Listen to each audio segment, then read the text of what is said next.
Marcos capítulo de número 14, versículo 32 a seguir, diz assim: Então foram a um lugar chamado Getsêmani, e ali chegados disse Jesus a seus discípulos: Assentai-vos aqui enquanto eu vou orar. E levando consigo a Pedro, Tiago e João, começou a sentir-se tomado de pavor e de angústia.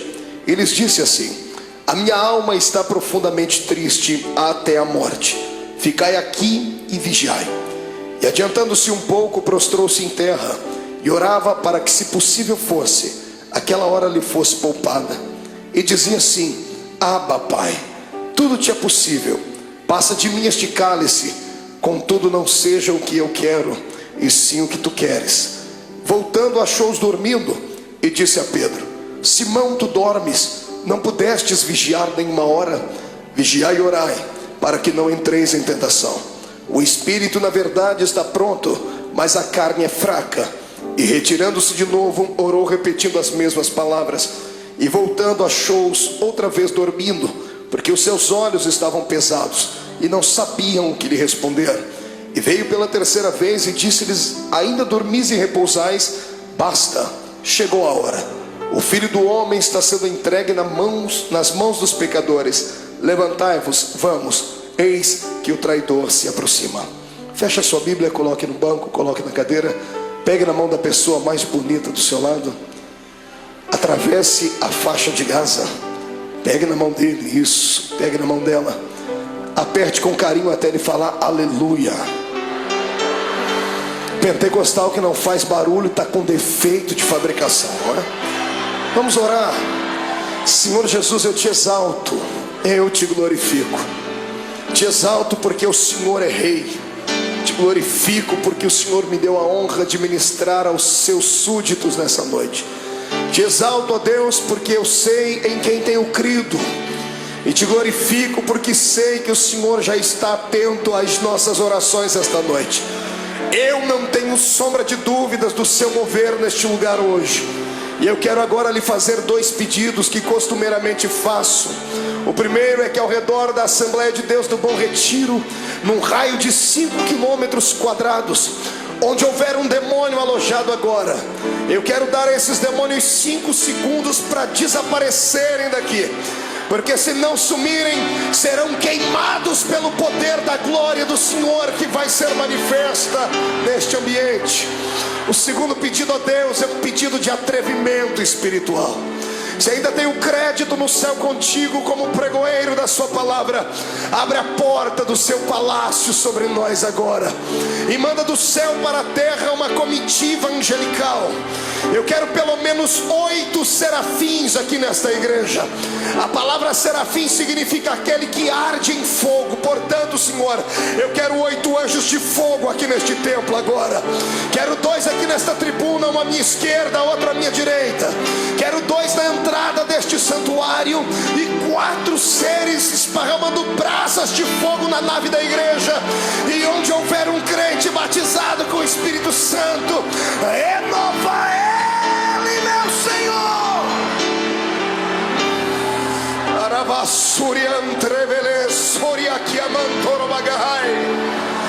Deus, tu não precisa da ajuda do homem para nada. Tu és onipotente, Senhor. Então mostra a sua onipotência nesta noite. Abala os nossos corações com a sua unção.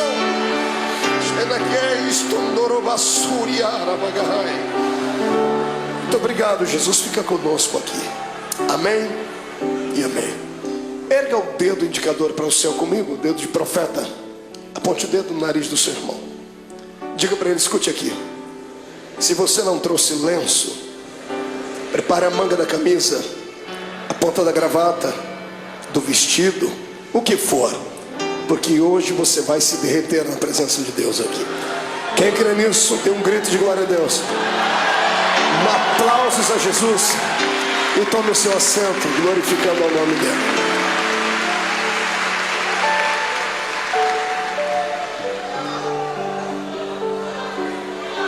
Aleluia. Oh glória. Terá la suria anderei chorogaba.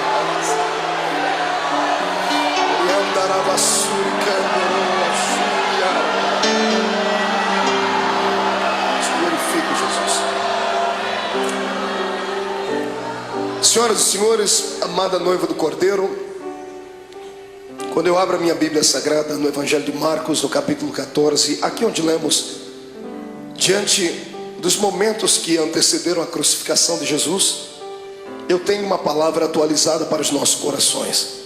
Certa vez, ouvindo um grande sábio pregador, ele disse algo que talvez pela minha juventude, talvez pela força do ímpeto da juventude, eu achei que ele estava sendo apenas um tanto eloquente no que falava. E abri anos mais tarde que era uma realidade. Ele dizia que a mensagem da noite, ela depende do estado de espírito daquele que vai transmiti-la. Se o pregador estiver alegre, a mensagem vai ser esfuziante. Se ele estiver melancólico, a mensagem será melancólica, porque o Senhor usa o vaso na situação em que ele está. Você já me viu pregar aqui mensagens daquela que a tampa da chaleira voa lá para cima. Toda segunda-feira tem sido um mar de poder aqui, não é verdade? Quem tem participado, quem tem ficado cheio de Deus, sabe disso. Mas hoje eu quero levar você por outro caminho. Quero convidar você para se entregar a Jesus hoje e permitir que Ele venha moldar de novo o seu vaso. Eu sei que vaso só pode ser quebrado no processo da preparação. Depois que o vaso está pronto, ele não pode ser quebrado mais, porque se for quebrado, terá que ser colado, e mesmo servindo ainda para alguma coisa, vai ficar dentro dele algumas cicatrizes. Eu quero crer que todos nós estamos ainda num processo de formação, não chegamos ainda à estatura daquilo que Deus quer. Então hoje o Senhor vai despedaçar o nosso vaso, e nós vamos sair daqui um pouquinho mais apaixonados pelo Cristo ao qual nós servimos, amém? Então dê um grito de glória a Deus para estremecer o inferno inteiro. Viver não é fácil. Viver é uma aventura. O dom da vida não foi confiado a todo o grande universo. O dom da vida, a existência mais plena dela, o Senhor confiou apenas nós que somos seres humanos. Pastor, mas os animais não vivem, as plantas não vivem, mas o estado deles é vegetativo. Não tem alma, não tem espírito. Eles têm apenas um breve espaço de tempo e existem apenas para algumas finalidades. Somente o ser humano vive para a eternidade. Por isso que nós somos dotados de sentimentos. O que é um sentimento? O sentimento é aquele labirinto da nossa alma que às vezes nos faz saltar, nos faz sorrir, nos faz chorar. E quem é que nunca passou pelo vale da sombra da morte? E só há um remédio que pode trazer a cura para os nossos sentimentos: é a doce presença do Espírito Santo. Porque a doença da alma, a dor dos sentimentos, da frustração, da depressão e da angústia, ela está localizada onde o médico não consegue localizar, bem na divisão da alma com o espírito. E só a palavra de Deus e a presença do Espírito Santo vão até este lugar. E é isso que Jesus vai fazer conosco aqui hoje. Ele vai transformar esta igreja hoje não num quartel-general, mas num grande hospital. E Ele, junto com a sua equipe médica, que é composto pela Santa Trindade e os seus anjos, vão trazer o milagre para a nossa alma. Eu profetizo em nome de Jesus que o choro que durou uma noite toda terá que cessar, porque a alegria chegará e a sua alma será inundada com a presença do Senhor Jesus. Olhe para o irmão do Senhor e diga para ele: é só um momento de dor. Diga: vai passar. Quem acredita nisso, dê mais um grito de glória a Deus aí.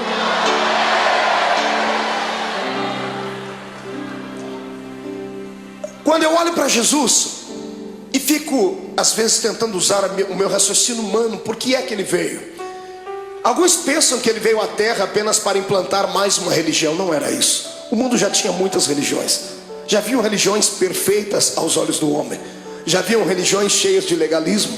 Já haviam religiões amparadas por um sistema filosófico de poetas, como eram os epicureus.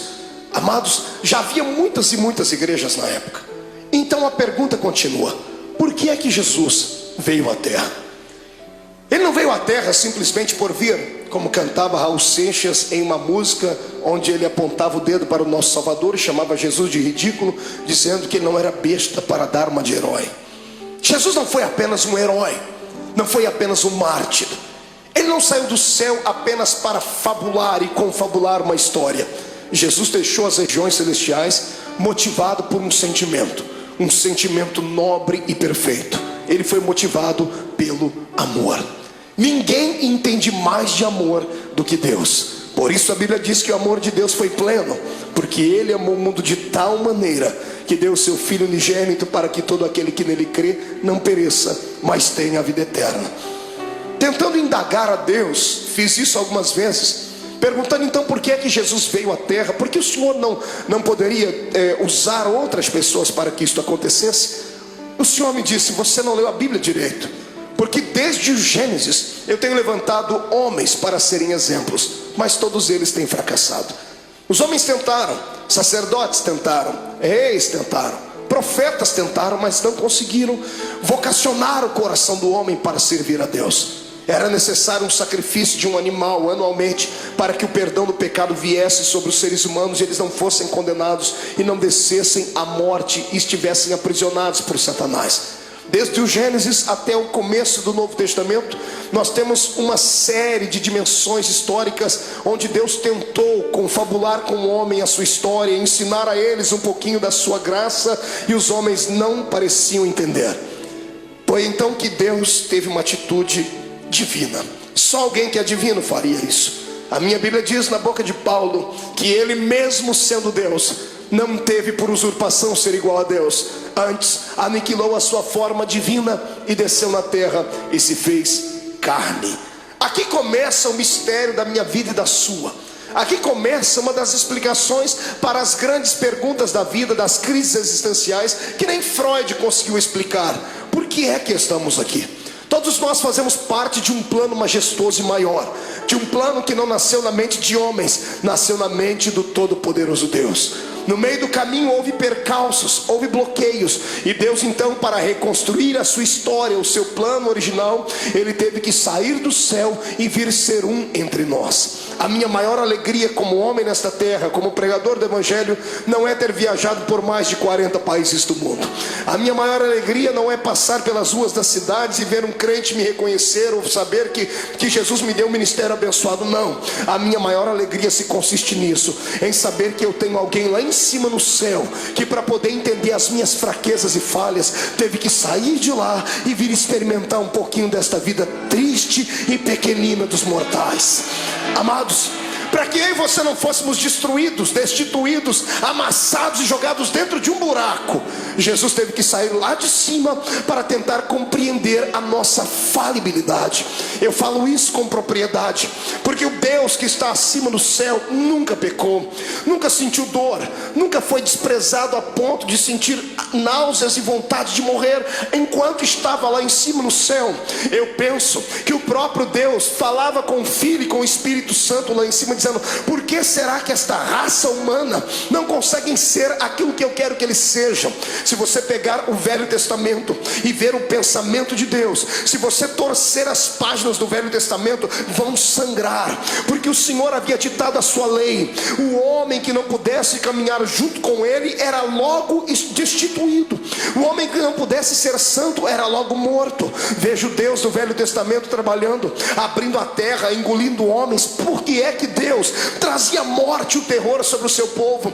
Pensava ele que aqueles que permanecessem vivos, olhando aqueles que foram punidos, se converteriam, seriam mais santos, seriam mais produtivos. E Deus via que, pelo contrário, aquilo parece que trazia, ao invés de temor, trazia ira no coração dos seres humanos. E alguns, por pura rebeldia, tratavam logo de desmerecer a Deus e de serem inimigos dele. O Deus do Velho Testamento tentou, ele fez de tudo que estava na sua mão para fazer, e até o ponto dele chegar no céu, sentado no trono, e dar um grito sobre aquilo que Isaías escreveu no seu livro, gritando bem alto: e agora? A quem eu enviarei? E agora quem há de ir por nós? Porque na terra não tinha ninguém justo o suficiente. Os homens não aceitaram o Deus Jeová, aquele que quando vinha em cima de uma nuvem, fazia tremer os montes, fazia os seus relâmpagos engrandecer o coração dos homens, e os homens não aceitaram. Então o Senhor está no céu, tentando encontrar uma nova maneira de atuar, e a maneira foi aquela mais talvez não pensada, mas que chegou a chocar o próprio Deus. O seu filho, sentado à sua direita, se levanta e diz: Pai, Pai, está chegando a hora então de nós tomarmos uma atitude divina. Está na hora de fazermos algo transcendental. Está na hora de eu deixar o meu trono e virar homem de carne e ser um como eles são, para eu poder entender o que eles passam, para eu poder saber o que é que leva esses seres humanos a chorar, a sentir dores. Por que é que eles têm tanta facilidade em se curvar diante dos problemas? Por que é que eles ficam deprimidos? E é isso que Jesus faz. A transferência do céu para a terra não foi apenas um ato da legalidade divina, foi um ato imortal de Deus. Deus se fez carne para vir aqui entender a minha vida e a sua vida. O que eu acho mais lindo é que Ele entendeu. Ele passou pelos mesmos vales que nós passamos, Ele passou pelas mesmas sombras que nós passamos, e o mais importante, Ele venceu. Ele deu para nós um exemplo dizendo: é possível passar pelo vale e se levantar lá na frente. É possível andar de cabeça baixa, mas daqui a pouco erguer a sua cabeça, porque o ser humano é imagem e semelhança de Deus. Eu não prego nessa noite para um público comum de derrotados. Eu prego para homens e mulheres de carne e osso, mas que tem uma essência divina dentro deles. Eu olho para fora e vejo a embalagem, mas o conteúdo desses que me ouvem é um conteúdo transcendental. O Deus eterno que criou o universo pela força do seu poder e pelo poder da sua palavra o sustenta, habita dentro desse homem e desta mulher que está aí do seu lado. Quem acredita nisso, ergue a mão para cima e glorifique a Deus.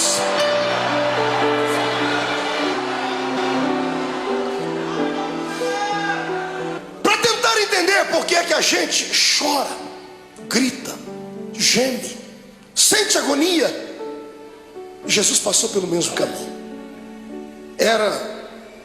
Estava chegando os últimos dias dele na terra. Ele sempre foi um homem de oração. Eu amo Jesus por causa dos seus ensinamentos, aqueles que ele dava com a sua boca e aqueles que ele exemplificava. Sempre que ele queria exemplificar alguma coisa, ele usava os seus apetrechos divinos. Todas as vezes que ele operava um grande milagre, ele se escondia no meio do mato para orar. Diferente dos seres humanos do século 21. Toda vez que temos uma vitória, a primeira coisa que fazemos é ir para um restaurante comer uma boa picanha. Fazemos festa, não é verdade? Fazemos uma viagem, empreendemos uma ida até a beira da praia. Jesus sabia do perigo de se ter uma vitória. Toda vez que você tem uma vitória, o seu arqui-inimigo fica furioso muito mais do que antes, e ele vai preparar uma luta pior ali na frente. E se você não se preparar e não estiver com o seu espírito pronto, você pode sucumbir ali na frente. É por isso que todas as vezes que ele tinha uma vitória, ele se separava e ia para o monte orar. Nesse dia, foi um dia diferente. Jesus acordou melancólico, entristecido, porque ele não era apenas Deus, ele também era homem. Era homem sujeito às fraquezas. Quando ele se destituiu da essência da glória, ele se revestiu da nossa humanidade. E ele tinha um problema que eu e você não temos. Mesmo sendo homem, ele tinha o poder de ver o futuro, porque ele era homem, mas também era Deus. Ele tinha a sua natureza humana, mas também tinha a sua natureza divina. A sua natureza humana dava a ele condições de sentir sede, ao ponto de pedir para uma mulher: mulher, me dá água porque eu tenho sede. Mas a sua natureza divina logo se impunha, e ele mesmo dizia à mulher: mas se tu soubesses quem fala contigo, você pediria água para mim, e eu te daria uma água que você beberia e nunca mais tornaria a ter sede. Na sua natureza humana, ele se cansou um dia na polpa do barco, dormiu e relaxou, ao ponto de Satanás se levantar e quase afundar o barco. Ele estava cansado, por isso dormiu. Mas quando se revestia da natureza divina, ele olhava para o mais miserável pecador e gritava no ouvido e no coração dele, dizendo assim: vinde a mim, vós, os que estáis cansados e oprimidos, porque eu vos aliviarei. Nessa manhã, o lado humano dele estava tranquilo, porque não enxergava o futuro. Mas o lado divino pregava peças nele, porque ele enxergava além daquilo que os olhos humanos viam. Mesmo sendo homem, ele continuava sendo Deus. E ele tinha percepção de algumas coisas do futuro. E nessa manhã, quando ele acordou, ele sabia o que ia acontecer. Sabendo o que ia acontecer, ele não sorri. Ele não conta uma história comum, porque ele era um homem como nós somos. Ele convida os seus discípulos nesse dia. Todas as vezes que ele ia para o monte orar, ele levava só 3. Era Pedro, Tiago e João. Nesse dia ele olhou para todo mundo e disse: gente, vamos orar comigo. Eu imagino os discípulos olhando uns para os outros, dizendo assim: o quê? Jesus está pedindo oração para a gente? Ele está pedindo para a gente acompanhar ele até o monte para orar. E ele foi. Quando ele chegou naquele monte, dobrou o joelho. Todos eles dobraram o joelho junto com ele e começaram a orar, ou começaram a rezar, eu não sei. Repetiram as palavras que ele havia ensinado. Ninguém conhecia Deus a fundo. A religião deles antes de Cristo, era uma religião canalizada em rituais humanos, em dogmas falíveis. Talvez eles não sabiam conversar com Deus na intimidade com a qual Jesus falava. Por isso Jesus nos ensinou a oração do Pai Nosso. Mas ele pediu para que eles orassem com ele, porque ele estava abatido naquele dia. E tendo orado, eu penso que, não sei se você passa por isso, mas eu passo. Quando eu estou muito angustiado, quando eu estou muito atribulado, eu preciso gritar. Eu preciso desestressar. Eu subo um monte que tem na minha terra e tem uma árvorezinha lá. Eu já falei dessa árvore para todo mundo, tem isso gravado em fitas. A árvore sofre comigo quando eu estou passando pelo vale, porque eu encho ela de tapa. Eu desestresso orando e dou uns tapas. Não que a árvore tenha nada a ver com o meu problema, mas é assim que eu me desestresso. Eu imagino Jesus nesse dia angustiado, atormentado, ele olhando para os seus discípulos, ele querendo orar, ele querendo falar tudo que estava dentro dele. Mas de repente ele olhava por cima dos ombros, ele via Tiago, Pedro, João, ele via André, ele via os outros, ele viu quão pequeninos eles eram apenas discípulos, não haviam atingido a estatura de mestre. O discípulo tem muita facilidade de se escandalizar, tem muita facilidade de ficar pequenino diante de situações difíceis. E eu imagino Jesus dizendo para si mesmo: se eu falar o que eu preciso, eles vão desanimar, eu tenho que demonstrar fortaleza para eles. E Jesus não aguentando mais, ele precisava orar.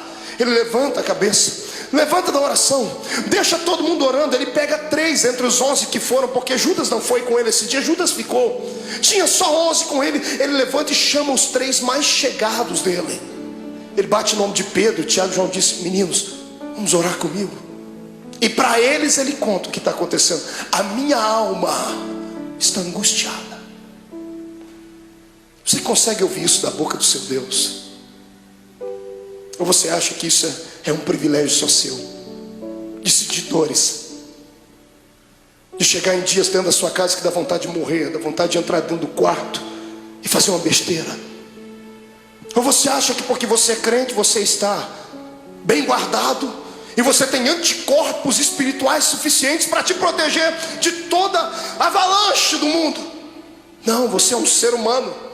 A diferença entre o ímpio e o justo não é vista somente nessa terra, será vista na outra. Mas a minha Bíblia diz que da mesma sorte que sofre o ímpio, sofre o justo. A diferença não é em sofrer, a diferença é em como sofrer. O ímpio sofre desesperado, dá um tiro na sua orelha, fuma droga, injeta, bebe muito, até cair no chão, porque assim ele alivia a sua dor. Nós que somos crentes não fazemos isso. Mas quando temos os nossos problemas, nós entramos dentro do quarto e tomamos um chazinho da raiz de Jessé, e o Espírito Santo vem acalentar. É só assim que a gente passa pelo vale. Eu estou te mostrando o seu Deus em agonia. É bonito falar do Jesus andando em cima das águas, é lindo falar sobre ele multiplicando os pães, é poderoso falar sobre ele se transcendendo no Monte Tabor diante dos seus discípulos e falando com Moisés e Elias. É lindo ver o nosso Senhor abrir os olhos dos cegos e dizer ao morto de 4 dias: sai para fora.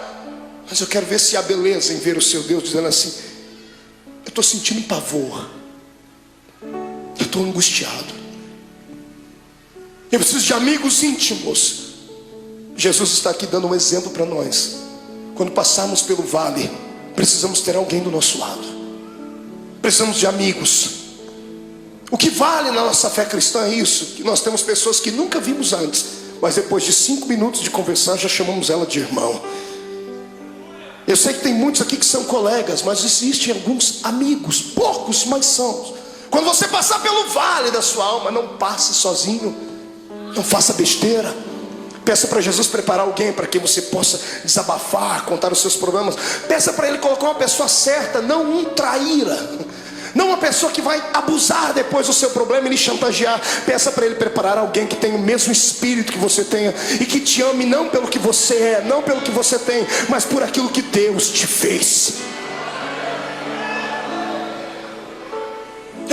seus melhores amigos e sobe com eles um pouquinho, diz assim: eu estou angustiado. E eles estão orando, e Jesus começa a orar, e ele começa a tremer, porque os olhos dele visualizavam aquilo que os olhos naturais não viam.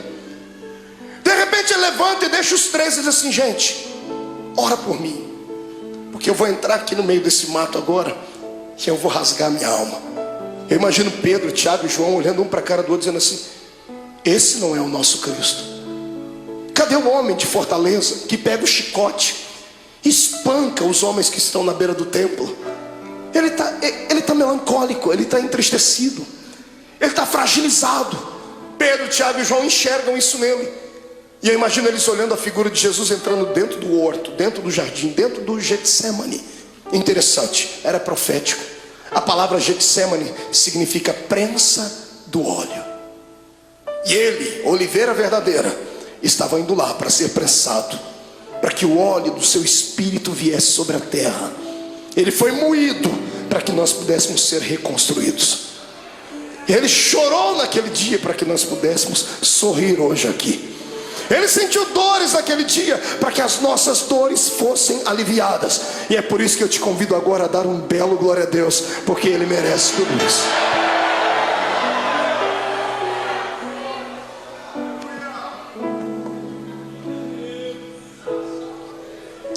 Ele começa a orar. Agora que não tem mais ninguém perto dele, ele rasga a alma e diz assim: Pai, eu sei que a hora é chegada, mas o meu lado humano não está aguentando. Então eu vou fazer um pedido ao Senhor: se der, Pai, passa de mim esse cálice.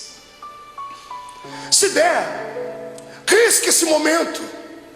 Se der, me priva de sentir aquilo que eu já estou vendo que vou ter que sentir. Quando Jesus ora desse jeito, é posto uma vírgula na sua oração. Se levantam dois reinos do lado dele nesse momento: o reino de Deus e o reino de Satanás. Os anjos se calam no céu, o próprio Deus está em silêncio no céu olhando. Os demônios estão fazendo figa, estão torcendo, dizendo assim: se ele não for até o fim, não tem salvação. Se ele não for até o fim, o plano está mais uma vez destruído. E Satanás está lá orando para si mesmo, pedindo para que todos os poderes das trevas viessem trazer uma nuvem negra sobre Jesus naquele dia. E quando Jesus diz: Pai, se for possível, passa de mim esse momento, esse era o lado humano.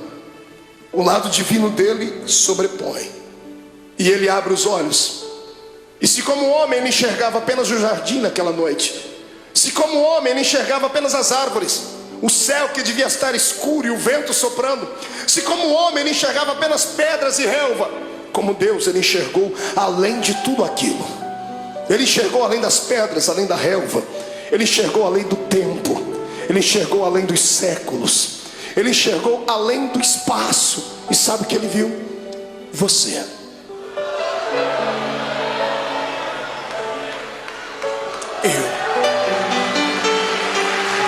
Ele enxergou você.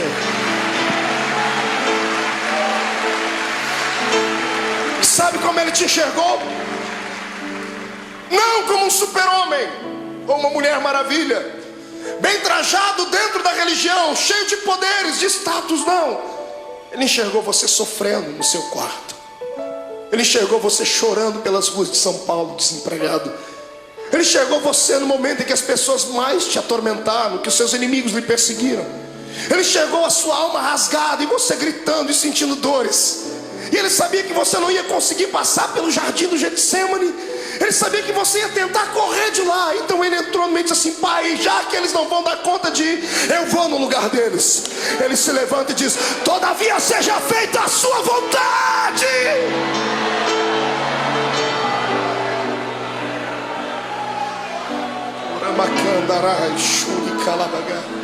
Feche seus olhos por um momento. Eu sinto que a noite deste dia vai ser diferente. Não sou só eu que estou passando pelo vale, estou sentindo dores. O Senhor está me dizendo que tem pessoas que entraram aqui gemendo hoje. Tem pessoas que essa segunda-feira perdeu sentido para ela. O feriado não teve alegria nenhuma. Tem Tem gente aqui dentro que sequer conseguiu dar um glória a Deus, e não é porque não queria, é porque a sua alma está mais atormentada do que tudo. Veio buscar aqui hoje, nessa noite, um escape. Tentou enxergar aqui uma luzinha no fundo do túnel. Em nome de Jesus, como profeta do Deus vivo, eu profetizo que o tempo de cantar chegou. Os espíritos de tormento, os espíritos de acusação, os espíritos que provocam o seu espírito, te deixam abatido, chegaram até a porta do templo, mas tiveram que voltar. Quando eu fiz a oração inicial, eles tiveram que recuar 5 quilômetros. E eu te dou uma palavra de Deus: eles não vão voltar. Você vai sair daqui hoje de cabeça erguida, sorridente, alegre, de paz, cheio de Deus. Vai entrar na rua da sua casa com a coroa da vitória. Você não é um derrotado, você não é mais um. Você nasceu para a vitória. Quem acredita nisso, adore ao Senhor.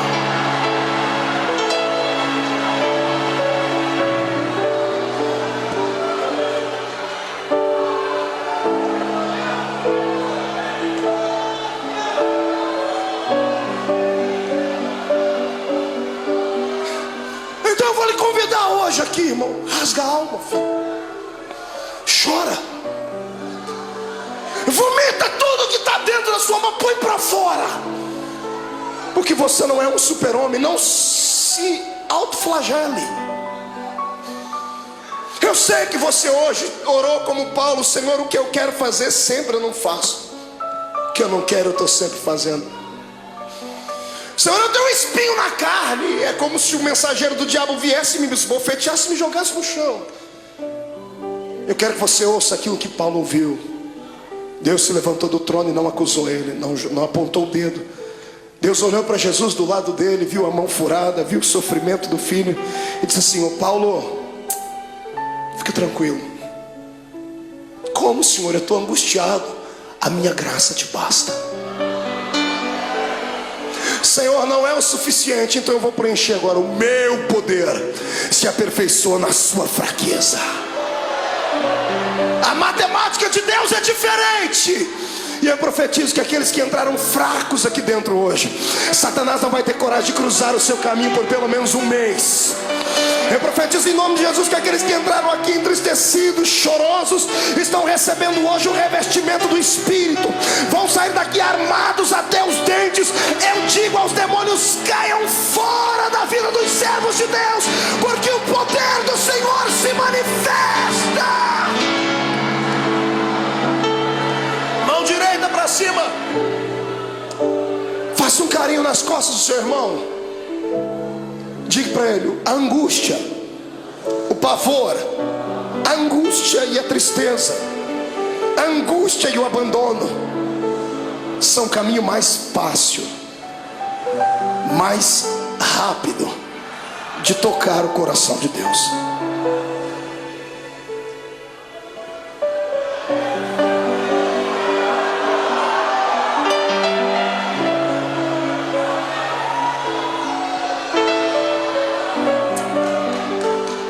Era a adversidade.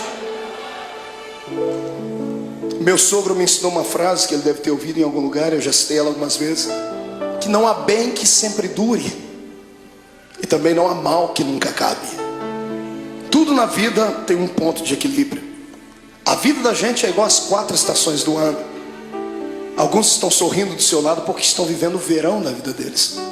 O sol da justiça está alto, está brilhando sobre ele, está corando a sua pele, por isso que o irmão está sorridente.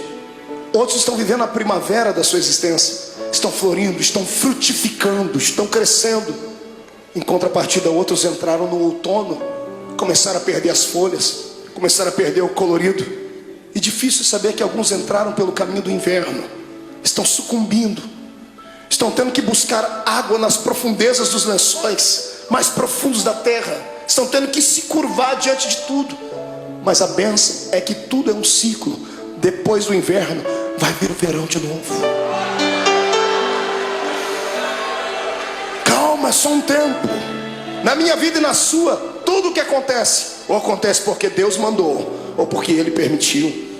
Satanás não tem esse poder que nós pensamos que ele tem, de vir e manipular a nossa existência.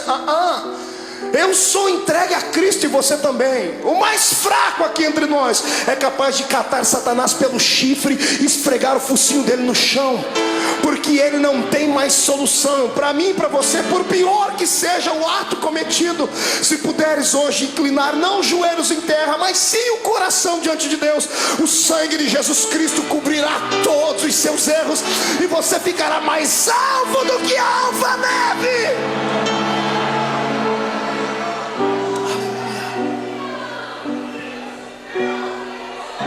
Mas escute, o que é para você passar, ninguém vai passar no seu lugar. E tem épocas na vida que a gente tem que passar sozinhos. Tem vale que não tem amigo íntimo, ninguém. Tem coisas que somos só nós e Deus. E o pior é que nesse exato momento parece que Deus nos esquece. Eu não sei o que é pior, a correção de Deus ou o silêncio dele. O silêncio, quando você grita e lá do céu vem uma resposta assim: psss. Jesus estava sentindo assim aqui. A alma dele estava contrita. Ele chegou no ápice da vida de um ser humano. Ele levanta daquele horto tremendo, suando sangue. Eu fui estudar isso à luz da ciência. A ciência diz que é raro, mas é possível. Por que é que uma pessoa chega a transpirar sangue? A ciência diz que quando a pessoa está passando por uma agonia muito grande, o seu metabolismo fica todo alterado.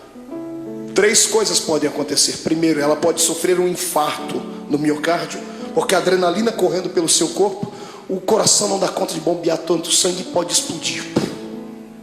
Segundo, quando a etapa do coração é vencida, as veias do cérebro não suportam, a pessoa pode sofrer um derrame.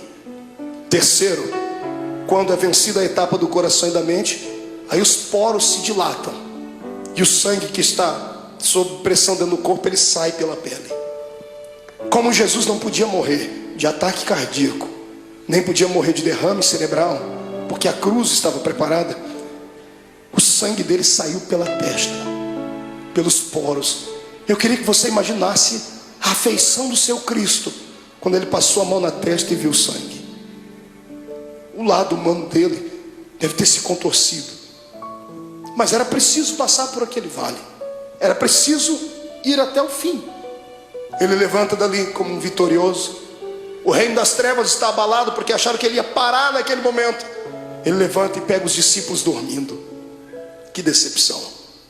Mas ele sabia que eles eram fracos.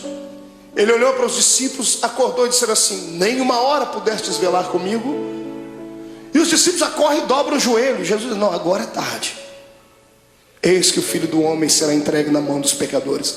Quando ele acaba de fazer isso, eles ouvem passos de uma multidão de homens que vem vindo. Tochas acesas vêm iluminando o caminho deles, liderado por alguns homens da religião judaica.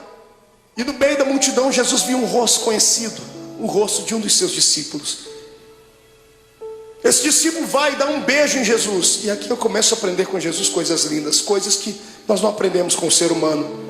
Quando Judas dá um beijo nele, Jesus era tão amável, ele acreditava tanto no poder que ele tinha de envolver as pessoas, e tinha tanta pena da alma do ser humano, que quando Judas lhe beijou, ele já sabia o motivo. Ele poderia ter expulsado Judas. Imagine você sabendo que uma pessoa que com um beijo ela vai lhe levar à morte.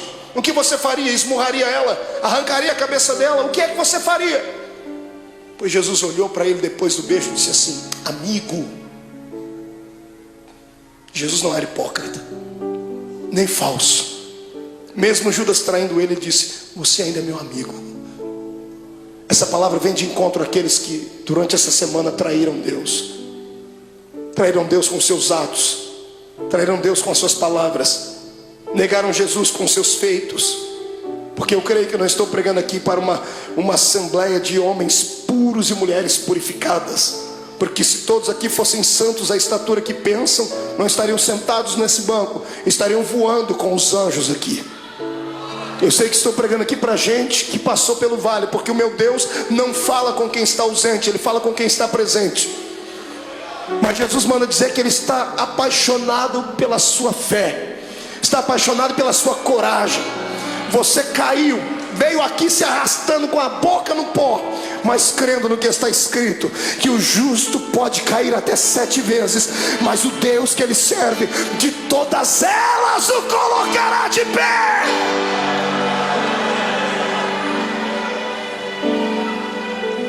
Você continua sendo amigo de Deus.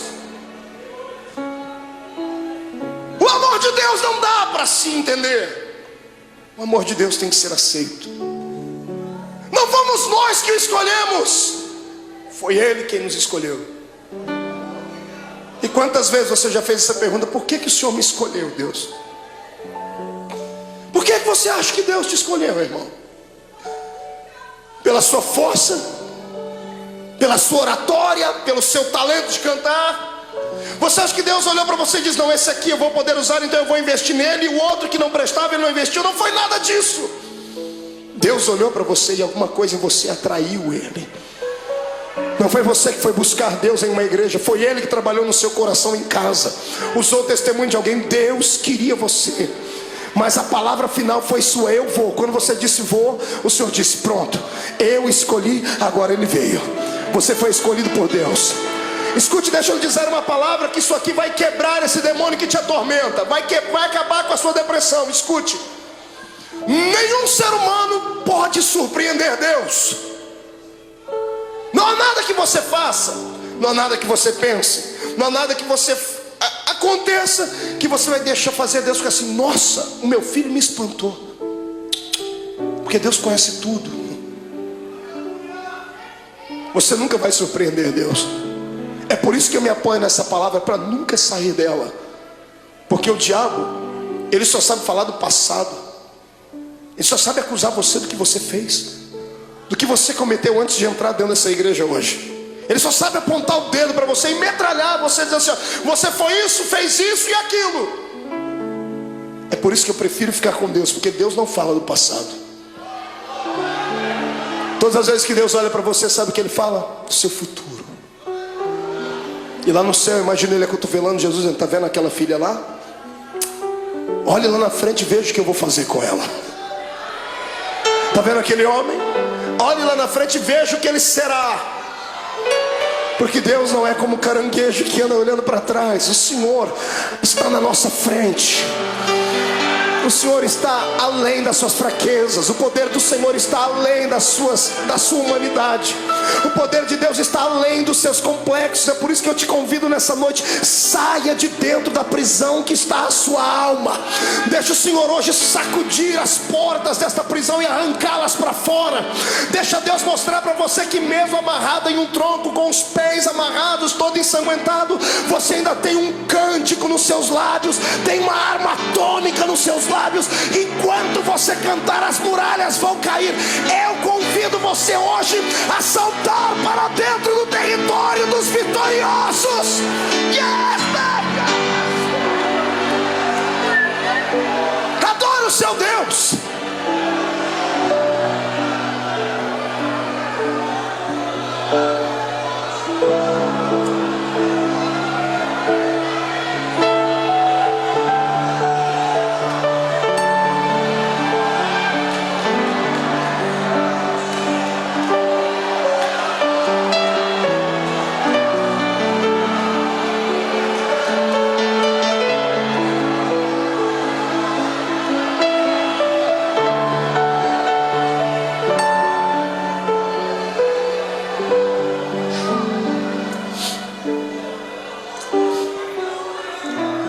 É hoje o dia que Deus escolheu para arrancar você de dentro do quarto escuro da sua vida.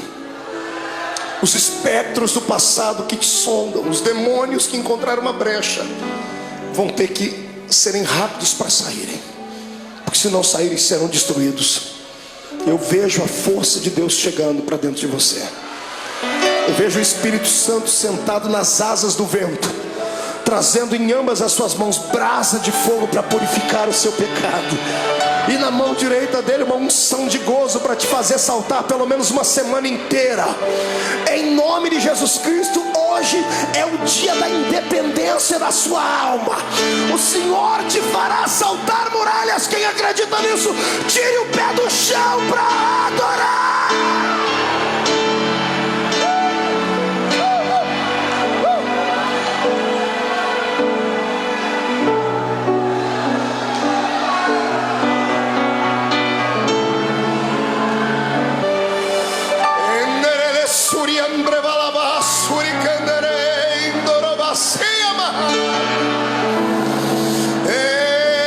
Adore a Deus, cante um hino de vitória e vem agora para perto do altar. Curve o seu coração, porque Deus de pé está. A Assembleia de Deus do Bom Retiro nessa noite será impactada aqui, porque é um Deus lá em cima que olhou para mim e olhou para ti. Venha do céu agora a sua unção e encha os meus irmãos. Receba em nome de Jesus Cristo agora.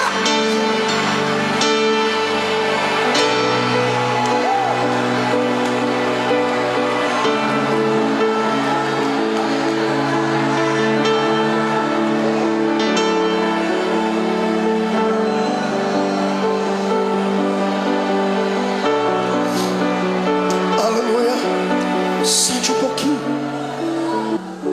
Olhe para cá.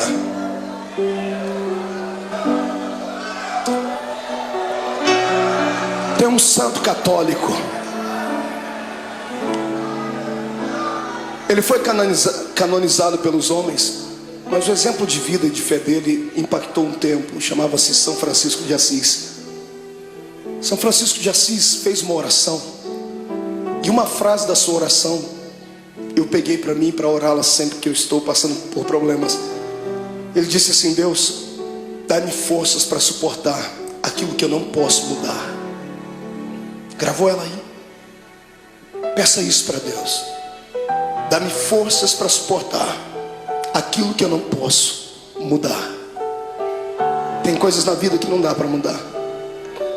O filho que foi embora não volta mais. A doença que dizimou parte do corpo não tem como retroceder. O abandono, a tristeza, muitas vezes não tem como retroceder. Então peça para Deus te dar força para suportar. O que importa é em como enfrentar esse dia de dificuldade. É em como você vai enxergar o seu jardim. Você pode enxergar o seu jardim como sendo o ápice do abandono de Deus, ou pode enxergar o seu jardim como sendo o pódio da coroação da sua vida. Depende da maneira como você foi para lá. Jesus foi preparado para o jardim. Por isso ele orava antes, incessantemente. Por isso ele buscava Deus. Por isso ele passou 40 dias no deserto em jejum, porque ele sabia que a missão dele era grande, como a sua é. Sabe por que você está querendo parar? Porque você não se preparou. Tem levado uma vida de brincadeira, pensando que a igreja é apenas um lugarzinho de reunião social, pensando que a fé cristã é só aqueles dogmazinhos ensinados pelo pai e pela mãe. Não, a salvação não é hereditária. A salvação é pessoal, é uma experiência com Deus. Busque a sua experiência nessa noite. O Senhor transmutará esse coração de pedra num coração de carne, trará alegria para dentro da sua vida, e você vai ter força para viver. Lá está ele. Olha o Senhor Jesus sendo preso. Quando os homens vêm prender ele, ele tinha passado uma noite de oração. Às vezes eu tenho pena, entre aspas, dos demônios, porque eles vêm atormentar quando a gente está fraco na carne, mas o espírito está forte. Os homens chegam e Jesus pergunta para eles: a quem buscais? E eles dizem: a Jesus. Naquele momento ele não falou como um homem, ele falou como o Deus lá do Êxodo. Ele olhou para eles assim: eu sou.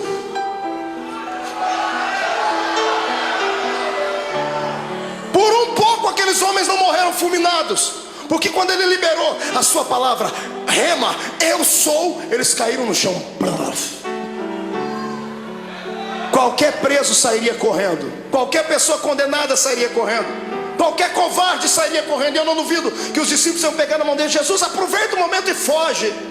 E ao invés de ele ir para a direção contrária, ele vai e ajuda as pessoas a ficar de pé.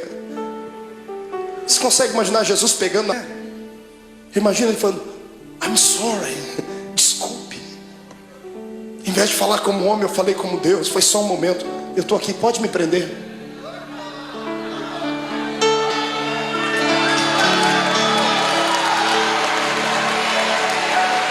Me prenda.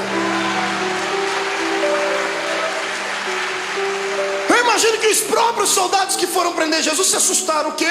Me prenda, eu estou preparado. O que eu estou fazendo agora vai trazer uma mudança no planeta Terra. O momento de sofrimento agora trará algo na eternidade jamais visto, nunca visto. Se o grão de trigo não morrer,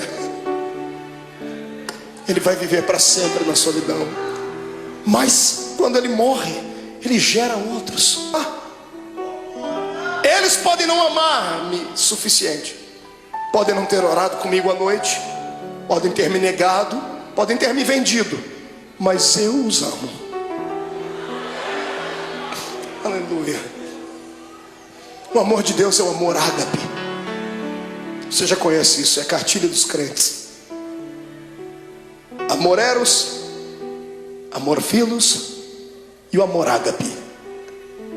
Amor eros é de homem para uma mulher, o amor filos é de mãe para filho, filho para pai. O amor ágape é o amor de Deus, é o amor puro, é o amor que se ama sem esperar nada em troca. É o amor que Paulo falou lá na sua epístola aos Coríntios 13. É o amor que tudo suporta. É por isso que Jesus está te segurando. Aleluia. Eu dizia a um amigo hoje que eu descobri depois de muito tempo por que é que o ser humano não deve pecar. O ser humano não deve pecar simplesmente porque existem leis na Bíblia dizendo que ele não deve pecar. Deus não odeia você porque você peca. Deus não quer te destruir quando você erra, não é isso. É que Deus é Pai. E Deus sabe que todas as vezes que você peca e erra, você se arrebenta. Todas as vezes que você faz alguma coisa errada, é você quem se machuca. E qual pai quer ver o filho machucado? Qual pai quer ver o filho ferido? Está entendendo? É por isso que o Senhor não quer que você erre, que você burle a lei. Porque tudo que Ele estabeleceu são princípios, e tudo que foge dos princípios te machuca. Olha para você agora sofrendo por causa desse adultério. Olha você sofrendo aí dentro, as mágoas, tristes, desejando uma pessoa que não é sua e não pode ficar com ela, não tem jeito. Olha vocês sofrendo porque pegou aquilo que não era seu. Olha aí você sofrendo porque passou por cima de tudo aquilo que Deus tinha para você. Olha você angustiado. É isso que te tira da igreja. Não é a perseguição do pastor, não é a palavra pesada do outro, não é. São aquilo que nós infringimos na lei de Deus. E Jesus me disse ao meu ouvido enquanto eu estava de joelho ali: tem muita gente que quer se afastar da igreja, filho. E fala para eles que não importa o que eles fez, importa o que eu fiz por eles. Sai da frente, Satanás, eu estou com raiva de você. Eu tenho certeza que nesta noite os planos de Satanás mais uma vez caíram por terra, porque o Senhor te ama e ponto final. Quem é amado por Deus, adore a Ele.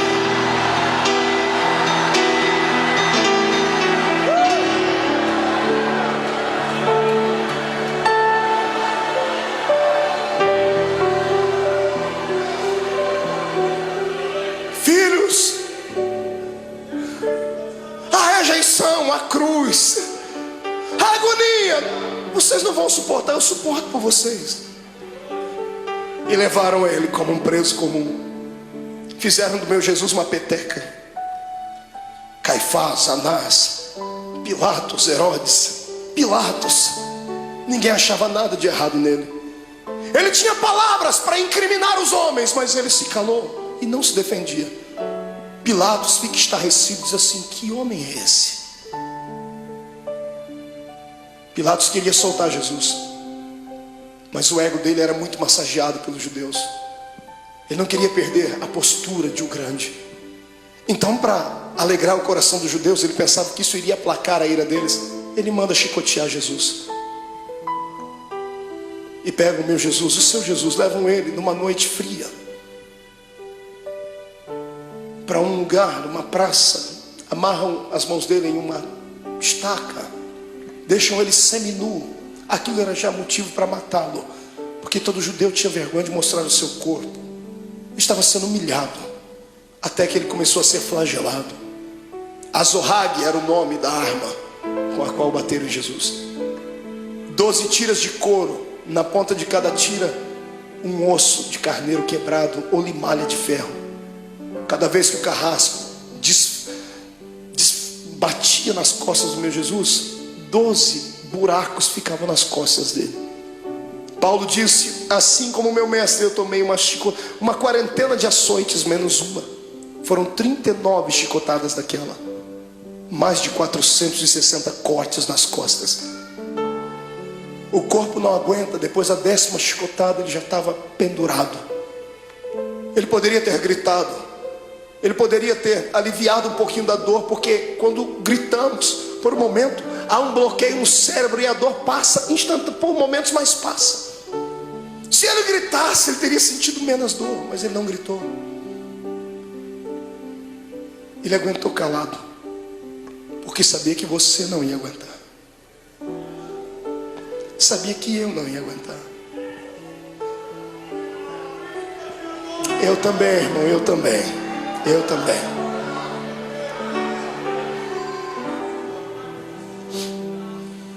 Quando tiram Jesus da estaca, ele está semi-morto, caído no chão. Alguém embrulha o corpo dele num pano, pensando fazer o bem, estavam fazendo o mal. Jogam ele dentro de uma cova, dentro de uma cela fria, úmida, fétida. No outro dia de manhãzinha, Pilatos já havia se reunido com algumas pessoas. O povo não havia quem acalmasse o povo. O povo quer a morte dele. Pilatos se levantou e chamou a multidão e disse assim: olha, hoje é um dia especial. Hoje eu tenho direito e posso liberar o perdão para um preso. Vocês têm esse homem chamado Jesus e tem Barrabás. Barrabás era um terrorista, era um prisioneiro político. Era um homem que queria lutar contra o reino de Roma. Por isso estava preso. Um homem zarrão, de quase 1,90 m, diz a história.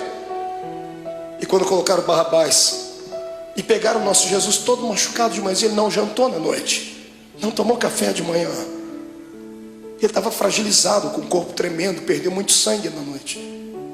As pessoas olham para os dois e, pagos por dinheiro, gritam: solte Barrabás.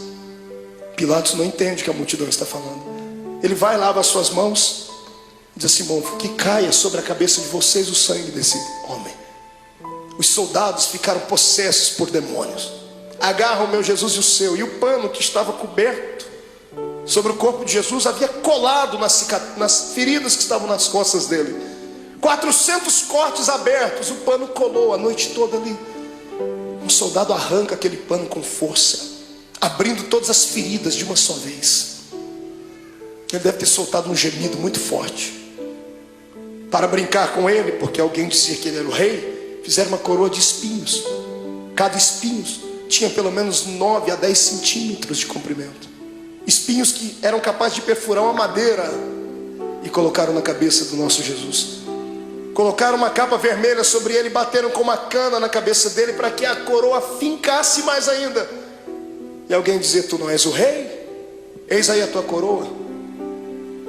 Pegam o patíbulo da cruz, a haste onde os braços dele foram presos e fixos, colocam nos ombros dele e ele sobe a via da crucificação. A cruz não podia ser posta inteira nos ombros de um preso, porque ela pesava quase 140, 150 quilos. Ninguém daria conta de levar. Era só a parte principal. Jesus está subindo aquela travessia. Aquilo era um show, era um espetáculo que todos aguardavam. Todo mundo estava esperando ver ali um preso político, um preso famoso. E quando muitas pessoas começam a ver Jesus passando ali, a agonia tomou conta do povo. Eu fico imaginando as pessoas que estavam lá naquele dia. Imagino Lázaro, o amigo de Jesus, do lado de Marta e Maria, as irmãs segurando ele. Eu vou lá, eu vou soltar ele, eu vou fazer alguma coisa. Mas não vá, Lázaro, se for vai morrer também. Ele vai passando o olhar, ele vê todos aqueles para quem ele multiplicou o pão e deu na mão deles. Os amigos que ele tinha desferiram contra ele a traição. Pedro está andando do lado, triste porque já tinha negado Jesus. A mãe de Jesus vai ao longe, olhando o filho querido. No meio do caminho ele não aguenta. A Bíblia não diz, mas é possível que Jesus tenha tombado com o peso daquele lugar, daquela cruz, da haste daquela cruz, porque ele estava muito cansado, estava com fome, estava machucado. E o soldado romano, enfurecido, endemoniado, olha no meio da multidão, e para humilhar mais Jesus, escolhe um homem diferente no meio da multidão. Ele pega o Cirineu, Simão o Cirineu. Cirineu não era sobrenome. Cirineu falava do lugar onde ele havia nascido, Cirene. Cirene ficava na Etiópia. Era o único negro que tinha ali naquele dia. Pegaram um negro para colocar ali, para ajudar Jesus a carregar a cruz, dizendo: nenhum dos seus irmãos te amam. Colocaram um estrangeiro para ajudar Jesus a carregar a cruz. E eu fico aqui imaginando com a minha mente, ele está sofrendo, está morrendo e está ensinando a gente que quando passarmos pela nossa via da crucificação, não tiver nenhum amigo para ajudar a carregar a cruz, não tiver nenhum parente para ajudar a carregar a cruz, Deus enviará um estrangeiro para ajudar. Aleluia. E o mais lindo é que o estrangeiro já está do seu lado, o Espírito Santo. É Ele quem te ajuda a carregar a cruz. Está sentindo Ele aí, irmão? É por isso que está ficando mais leve a cruz. Eu não oro para que Jesus tire essa cruz dos seus ombros, mas eu peço para que Ele te dê força para carregar ela até o fim, porque vamos trocar as cruzes que nós temos por coroas do céu. Aleluia. Passe pelo vale dando glórias ao seu Deus.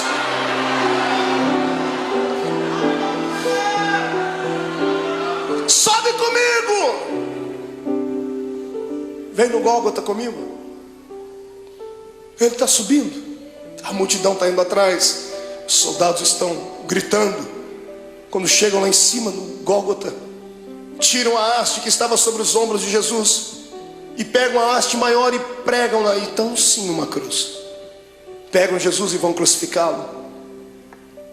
A história diz que a cruz era feita 5 dias antes da crucificação. Era feita sob medida. Por quê? Por causa do tamanho e o peso do preso. Era feita sob medida porque antes de pregarem o preso já havia um lugar próprio para cravar o prego. Já fazia um buraco na cruz para que facilitasse a entrada do prego. Então quando vão pregar o nosso Jesus, problema, a cruz não era dele, era sua, era minha, era do infeliz, do Barrabás. E os pecados de Barrabás, os meus e os seus, eram muito maiores do que tudo já imaginado. Os pecados da humanidade inteira.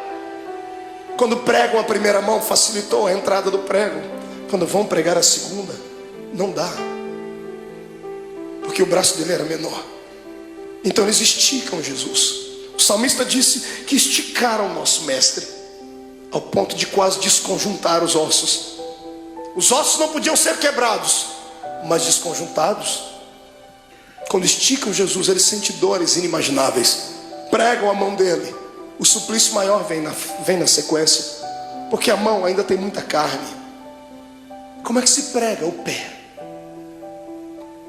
Não pregaram 2 pés de uma vez porque não tinha prego que suportasse. Pregaram primeiro o primeiro pé. Pregos de 17 centímetros, golpe desferido em cima do osso ou entre as juntas dos pés. Quando o primeiro prego entra e crava o pé do meu Jesus naquela cruz, ele deve ter se contorcido, um desejo de gritar, mas era tudo que Satanás queria ouvir, fraqueza. E ele engolia seco, porque por dentro ele dizia para si mesmo: já vai acabar, não vai demorar muito, eles não vão suportar isso, então eu suporto por eles. Pega um segundo pé e outro prego, prega um segundo pé em cima do primeiro. Então temos 2 pregos segurando os pés dele na cruz. Quando os soldados levantam a cruz, o buraco no Gólgota está feito. Levantam a cruz e era um preso. Você já viu algum policial tratar bem um preso? Abrir a porta do camburão e dizer assim: entra por favor, querido. Ninguém disse: olha, vamos colocar a cruz com cuidado. Quando eles levantam a cruz e soltam dentro daquele buraco, soltam com todo o peso do corpo dele. Quando a cruz bate dentro do buraco do Gólgota, o corpo de Jesus pende para frente. Ele fica preso pelos pregos das mãos e dos pés, e o corpo pende para frente. Os seus ossos comprimem o seu pulmão e ele não consegue respirar. Ele sabia mais do que ninguém que carne sufocada, Deus não aceitava o sacrifício dela. Então ele arruma força onde não tem. Ele segura nos pregos. Ele firma os pés e traz o corpo para trás, num esforço quase que sobre-humano, sentindo dores que você jamais sonhou. E quando ele encosta na cruz, ele respira um pouquinho só aliviado. E então ele começa a ficar tonto. Estava fraco do dia anterior. As moscas começam a visitar o corpo de Jesus. Se você já fez serviço militar, você sabe o que eu estou falando. Quando você está diante de todo o esquadrão e um maioral está passando perto de você, você não pode nem se mexer. Posição de sentido. Os mosquitos voam em volta do nariz, dá vontade de colocar a mão, mas não pode. Jesus estava ali, ensanguentado, suado, sentindo dores. As moscas estão voando sobre ele e ele não tem força nem para expulsá-las. Do lado dele é posto um bandido e do outro também. Quando ele olha para os dois bandidos, eu penso que ele intercede pela alma deles. O da esquerda fica endemoniado. O diabo entra dentro do corpo dele e ele olha para Jesus e diz assim: oh, você não é o Deus? Você não é o Cristo? Você não é o Todo-Poderoso? Sai da cruz e tira a gente daqui, rapaz. Imagina a tristeza com que isso chegou no ouvido de Jesus. Pensa, você está morrendo por ele e ele está debochando de você. A dor daquilo deve ter sido maior do que a dor dos pregos, maior do que a dor do chicote, porque a dor do desprezo é maior do que tudo. Deus olhou do céu e disse: não, meu filho não vai ficar assim. Espírito Santo entra no coração daquele bandido da direita. Vamos fazer um equilíbrio. O da direita fica cheio do Espírito Santo. Pregado na cruz, grita para o outro: pare de atormentar ele. Esse homem não fez nada, a gente está aqui porque merece, e ele não. O da direita estica o pescoço, porque Pilatos deu um presente para Jesus. Mandou colocar uma insígnia em cima da cruz: Rei dos Judeus. O preso estica o pescoço, e quando ele lê em cima da cruz Rei dos Judeus, ele abaixa a cabeça e sussurra: o Rei, Rei, ó Rei. Imagino Jesus levantando a cabeça, sentindo dor, dizendo: está falando comigo, rapaz? Estou. O Rei, lembra de mim quando entrar no seu reino. Aleluia. Eu imagino Jesus dizendo: eu penso, conjecturo: o que, filho? Lembra de mim quando entrar no seu reino. Eu acredito que você é rei. Lembra de mim. Eu imagino Jesus dando um sorriso no meio do sangue, no meio da dor, e dizendo para si mesmo: valeu. Pelo menos um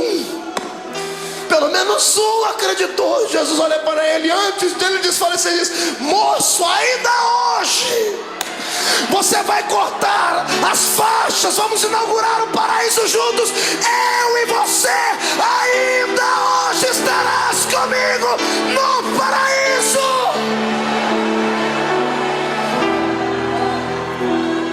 Era bacana.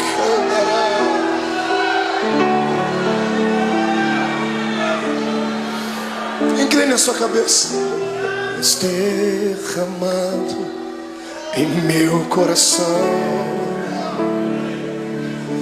não sei como agradecer-te o que tu tens feito a mim. Eu só posso dar-te agora a minha canção. Quem pode cantar comigo?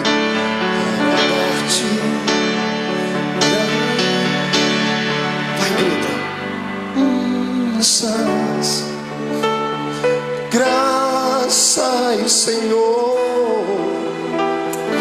Graças, meu Senhor Jesus.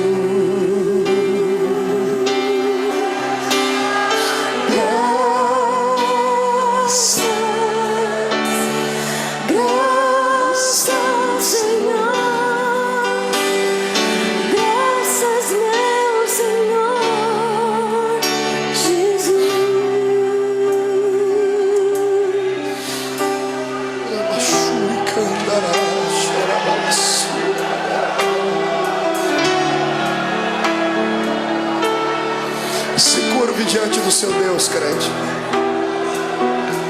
Até você que não gosta de dar glória a Deus não pode ficar em silêncio agora.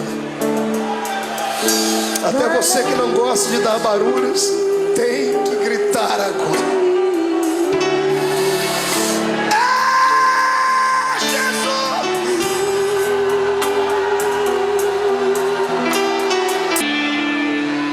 A agonia dele continuava. Chegou uma hora que ele olhou para o céu.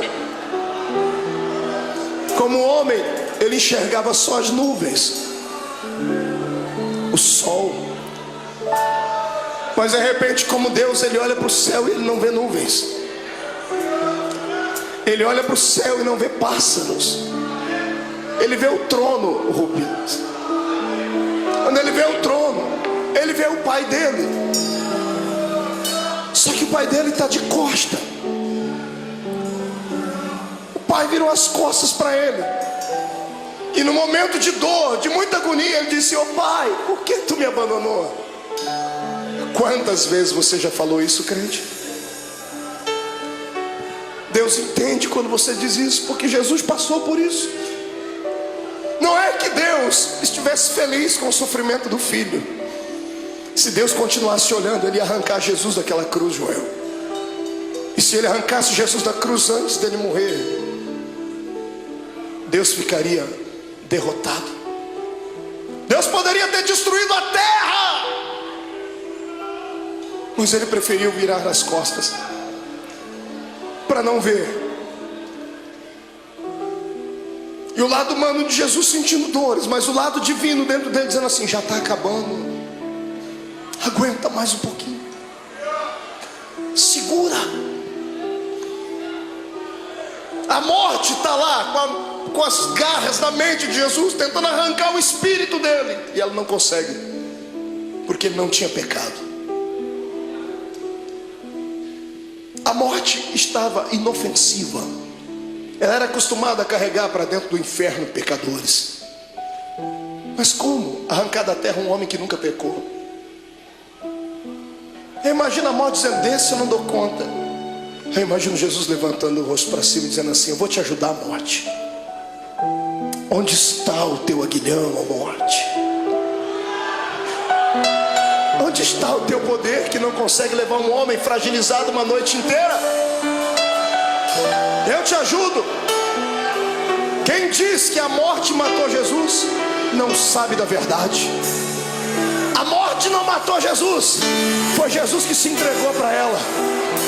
Você é muito fraca, morte, então eu vou te ajudar. Eu me rendo, eu entrego meu espírito, consumado está.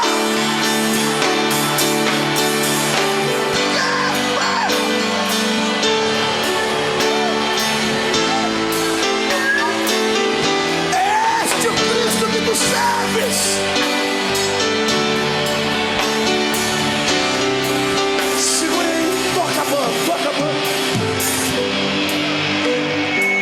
Escute.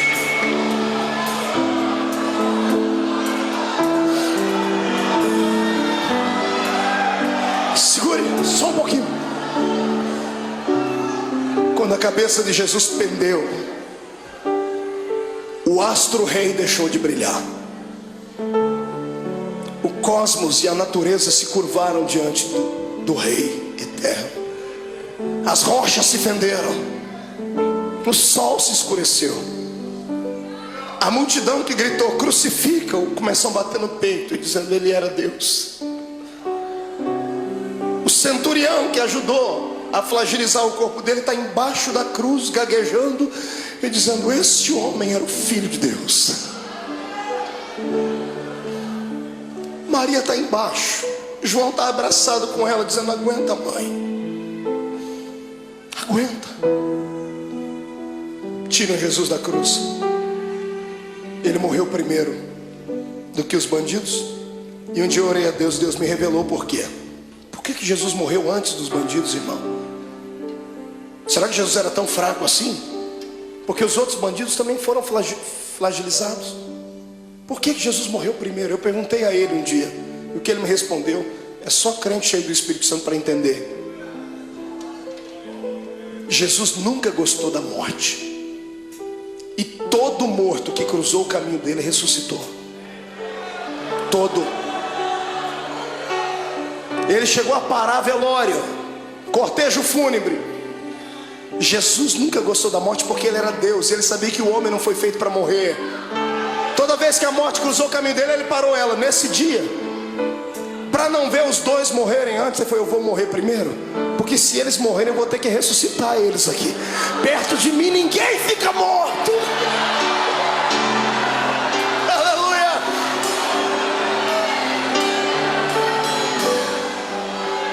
Ele morreu. Morreu a carcaça. Quem morreu foi Jesus, o homem. Mas o Cristo que estava dentro dele não podia morrer, porque Deus é eterno. O Espírito do Cristo que estava dentro dele saiu pela boca. Quando o homem expira, seu espírito sai. Interessante é que ao invés de Jesus sair dali e ir até o céu, a Bíblia diz que ele foi às regiões mais baixas. E ele foi num lugar muito interessante que poucos crentes conhecem, pouca gente prega. A Bíblia diz que ele foi buscar um cativeiro. Já leu sobre isso na Bíblia? Quando Jesus morreu, ele passou 3 dias morto ali, o corpo, porque o espírito dele foi fazer uma pregação interessante.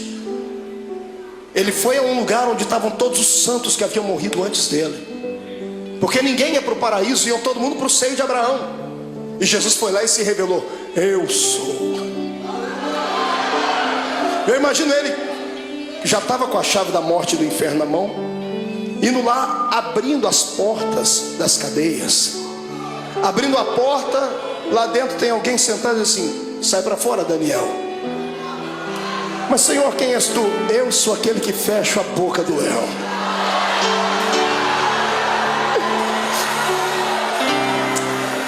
Sai para fora, Jeremias. Quem é o Senhor? Eu sou o oleiro e você continua sendo vaso. Vai na porta. Sai para fora, Ezequiel. Quem és tu, Senhor? Esqueceu de mim? Eu sou aquele que mediu as águas para que você entrasse nelas. Águas de vida, águas que purificam, sou eu. Jesus vai na cela de um homem chamado Manoá. Quando ele abre a porta: sai para fora, Manoá. Senhor, quem és tu, Manoá? Você perguntou o meu nome quando eu fui anunciar o seu filho. Eu sou o maravilhoso, Manoá. Sou eu.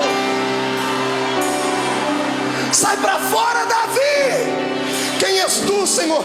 Eu sou o bom pastor que dá vida pelas suas ovelhas. Sai para fora. Sai para fora, Ananias, Misael e Azarias. Senhor, quem és tu? Eu sou o 4º homem da fornalha de fogo. Sai para fora.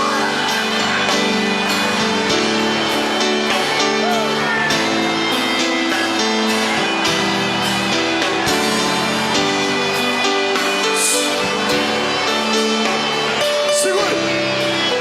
Jesus chega numa porta. Era um dos últimos a ter entrado lá antes dele.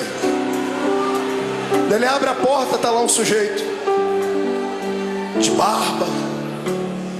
Ele diz: João, sai para fora, João. Mas Senhor, quem és tu? João não me conhece?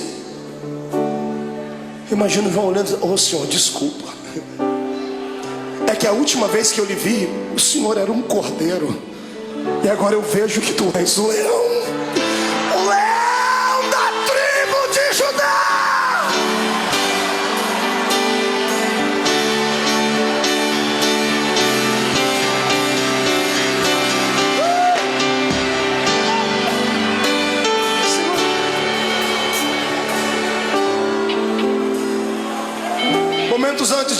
acontecer? Jesus fez uma visitinha lá na casa do diabo. Está todo mundo chorando aqui em cima, na terra, e tem um monte de demônio fazendo festa no inferno. A morte e o diabo dançando catira e forró. Os demônios cantando, é festa. Jesus morreu. Quando Jesus morreu, eles esperavam que ia cair uma pedra em cima da cabeça deles. Quando Jesus expirou, eles, ai, mas não aconteceu nada, então vencemos. Passaram a noite toda fazendo festa lá no antro do inferno. Não foi num belo dia, os demônios todos deitados, cansados, dormindo. Eu imagino, a escuridão do inferno começa a receber luz. Ele vem, e não vem andando, vem flutuando dentro daquele lugar.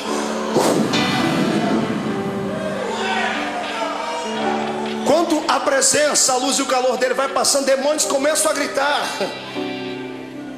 Ai, está queimando, é o sol. E alguém grita, é, mas é outro sol. É o sol da justiça que está entrando. Os gritos devem ter acordado o diabo e a morte. Jesus olha para a cara dos dois. Antes de falar com o diabo, Jesus vai no colarinho da morte, agarra ela pelo colarinho e diz, onde está a morte? Onde está o teu aguilhão, a morte? Jesus pega e joga ela para um canto. Jesus vai onde está o diabo, fala, Satanás, agora é contigo, seu infeliz. Me agonizou lá no monte, achou que eu não ia vencer. Eu vim aqui provar para você que é possível ser homem na terra e ainda ir morar no céu.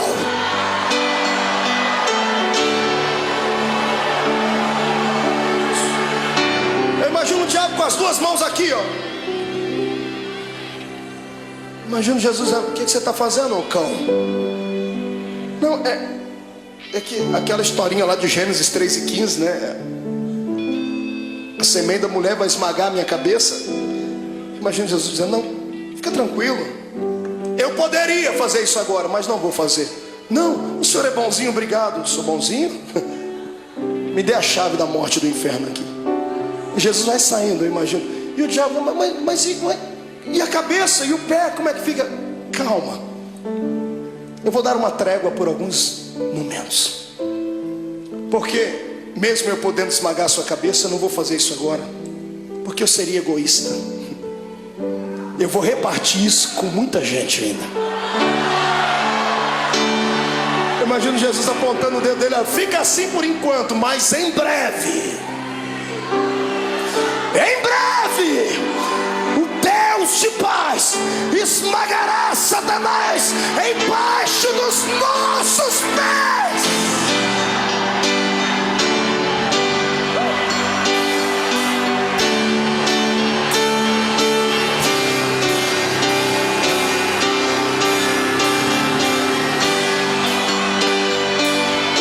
Segura, vamos encerrar.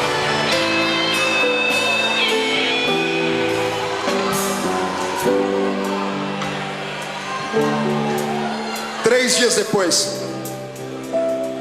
umas mulheres chorosas chegam na tumba de Jesus, levam perfume para embalsamar o corpo dele. Está todo mundo chorando pelos cantos. Quando elas chegam na tumba de José de Arimateia, que emprestou para Jesus, a pedra gigantesca estava removida. Desesperadas, elas pensam que alguém roubou o corpo de Jesus. Quando elas entram lá dentro, no meio de duas pedras tem dois homens de branco. Os homens estão sorrindo, um sorriso angelical. Um dia nós vamos vê-los. E as mulheres perguntam, onde puseram o nosso mestre? E os homens dão um grito para elas, mulheres, por que procurais entre os mortos aquele que vive?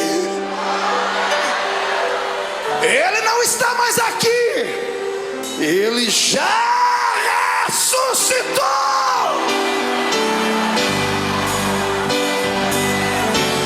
Vou te dar um conselho. Passe a quinta-feira da angústia, chegue na sexta-feira da crucificação e não se entrega. Se segura, porque o domingo da ressurreição vai chegar. E Deus manda dizer que essa noite foi transformada no domingo da sua ressurreição. Eu quero saber onde estão aqueles que estão passando por uma sexta-feira de dor, estão passando pelo vale, estão sofrendo, sentindo angústias, estão com vontade de deixar tudo, não aguentam mais as perseguições, não aguentam mais passar pelo vale da sombra e da morte, e querem que o domingo da ressurreição chegue logo. Vem, irmão, vem aqui à frente, vem correndo que eu vou orar por você. Vem, você não está sozinho. Eu estou passando por esse vale também. Eu estou passando por esse vale. Vem, isso chora mesmo. Derrama as últimas lágrimas. Viver é assim. Hoje a gente perde, mas amanhã a gente ganha. Hoje a gente está embaixo, mas amanhã vamos estar por cima. Hoje foi despedido, mas o Senhor vai abrir uma porta de emprego amanhã. O coração está apertado porque está sozinha, está sozinho. Foi traído, foi abandonado. Calma, o Senhor tem bênção para lhe dar. Ele já preparou. Mas ou Ele vai trazer de volta o que foi. E se aquele não prestar mais, Ele vai preparar outro. Ninguém perde com Deus. Ele só pede para você ter paciência. Segura um pouquinho. Grite, mas não murmure. Se jogue no chão, mas não perca a fé. Porque em nome de Jesus Cristo, o domingo da ressurreição está chegando. Diga comigo, em nome de Jesus. Toda angústia, toda dor, todo sofrimento, tudo aquilo que me atrapalha de servir a Deus, toda frustração, todo sentimento de abandono, eu ordeno, venha para a palma da minha mão. Agora, feche a sua mão. Diga comigo, a minha sexta-feira da crucificação já foi. Hoje é o domingo da minha ressurreição. Levante a mão para cima, eu vou contar até 3. Você vai jogar no chão e vai pisar em cima. 1. A vitória é sua. 1,5. Hoje o Senhor te transporta para o reino dos vitoriosos. 2. A sua casa será impactada pela ressurreição de Deus. 2,5. Satanás é um derrotado, com um D maiúsculo. 2,75. É o dia da sua liberdade. 3. Jogue no chão, piso em cima.